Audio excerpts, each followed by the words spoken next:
Hey KAO team and family, this is Mr. Thompson. Welcome to Friday's lesson.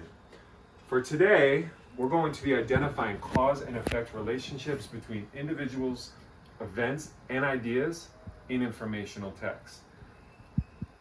For today's lesson, you're going to need two things: access to Google Classroom and a computer, smartphone, or tablet to access your work.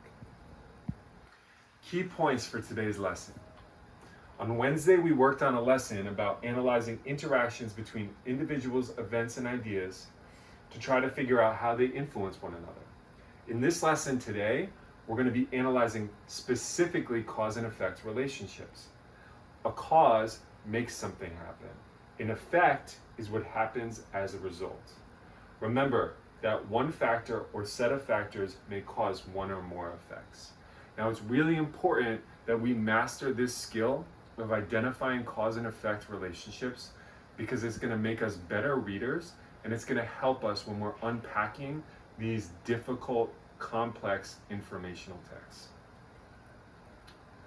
So, for today's model, I'm going to do a first read, then I'm going to think about what individuals, events, and ideas this passage talks about. Then I'm going to start thinking about any kind of cause and effect relationships I can identify in the passage.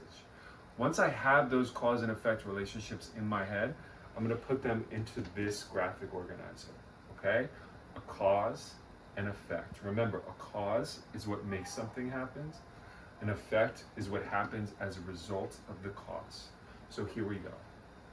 Many people think that they can get sick by going into cold weather improperly dressed. However, illnesses are not caused by temperature. They are caused by germs.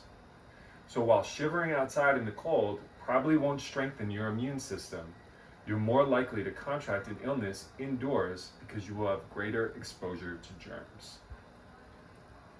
Okay, now let's take a look at some of my annotation here. Now remember, 7th graders a lot of times have a tendency to over-annotate, okay? This is a short passage.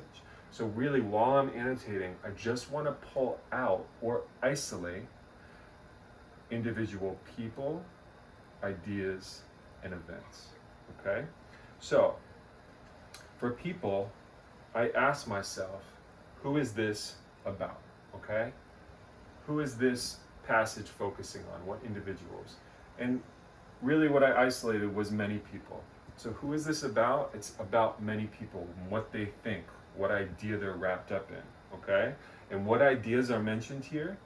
Two major ideas. People can get sick from the cold, and people can get sick from germs, okay? So people have these two ideas. Event, I want to ask myself, what happened? What is this mostly about? And after I do a second read, I find out that this article is mostly about how illness comes from germs and not from cold temperatures, okay? So now I can think about cause and effect relationships. What's the cause here? People are exposed to germs. And what's the effect of this cause? What does this produce to happen? People get sick. Let's look at another model. Okay. Now, I want you to read along with me as I read out loud. When I'm finished reading, pause the video and complete the table in your graphic organizer. I will review the answers in the next slide. Please make sure you're focusing on people, events, and ideas. Also, remember that there can be more than one causes or effects, okay? So I'm gonna read, then you're gonna pause and answer this question. This is gonna count for our check for understanding for today's lesson. So here we go. Students are not allowed to chew gum in my class. While some students think that I'm just being mean, there are many good reasons for this rule. First, some irresponsible students make messes with their gum. They may leave it on the bottom of desks, drop it on the floor, or put it on other people's property. Another reason why I don't allow students to chew gum is because it is a distraction. When they are allowed to chew gum, students are more worried about having it, popping it, chewing it, and snapping it than they are in listening, writing, reading, and learning. This is why I don't allow students to chew gum in my class. Okay, so now you're unpaused, and I am going to go over the check for understanding. Okay, so first thing I did was I annotated, and I noted any people, ideas, or events that really stood out. So for people, I annotated students and my class. Okay. Also, this is obviously coming from the point of view of a teacher. Ideas, two major ideas. First idea is gum makes a mess. Second major idea is gum is a distraction. Okay. The major event, what this entire text is about, is gum not being allowed in class.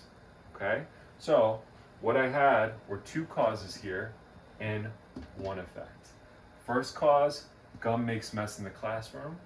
Second cause, gum is a distraction. These two causes lead to one effect: students are not allowed to chew gum. Okay. Now, what I want you guys to do for guided practice is you have a couple more passages to read through in your document, okay? As you work through these, I want you to think about people, ideas, and events. Perform first and second reads, then think about cause and effect relationships. Once you've identified those cause and effect relationships, then fill in the graphic organizer. Once you're done with that, move on to the multiple choice questions. Now,